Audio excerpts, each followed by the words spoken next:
సింగరేణి సంస్థ తన 13 దశాబ్దాల చరిత్రలో తొలిసారిగా ఇతర రాష్ట్రంలో బొగ్గు తవ్వకాన్ని ప్రారంభించబోతోంది.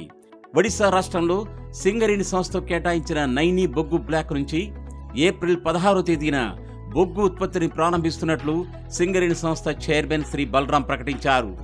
రాష్ట్ర ఉప ముఖ్యమంత్రి శ్రీ భట్టి విక్రమార్కమల్లు వర్చువల్గా ఈ గనిని ప్రారంభిస్తారని తెలియజేశారు.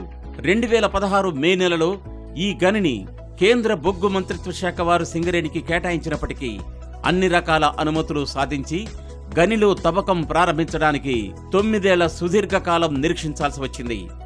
చివరకు తెలంగాణ రాష్ట్ర ముఖ్యమంత్రి శ్రీ ఏ రేవంత్ రెడ్డి గారు, రాష్ట్ర ఉప ముఖ్యమంత్రి వర్యుడు ఇంధన శాఖ మంత్రి శ్రీ భట్టి విక్రమార్కమల్లు ప్రత్యేక చొరవ చూపుతూ అప్పటి కేంద్ర బొగ్గు మంత్రిత్వ శాఖ మంత్రి శ్రీ ప్రహ్లాద్ జోషి గారిని, ప్రస్తుత బొగ్గు మంత్రిత్వ శాఖ మంత్రి శ్రీ కిషన్ రెడ్డి గారిని కలిసి విజ్ఞప్తులు చేశారు.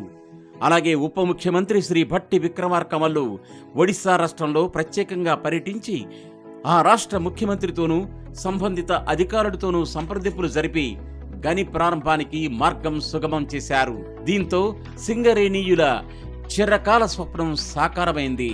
నైనీ బొగ్గు బ్లాక్ విశేషాలు: ఈ గనిలో 340.78 మిలియన్ టన్నుల బొగ్గు నిల్వలున్నాయి.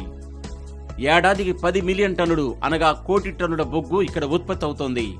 సింగరేణిలో ఉన్న 17 ఓపెన్ కాస్ట్ గనుల కన్నా ఇదే అతిపెద్ద గని. ఈ గని జీవితకాలం మొత్తం 38 సంవత్సరాలు. గనిలో మేలైన G10 రకం నాణ్యమైన బొగ్గు లభిస్తోంది.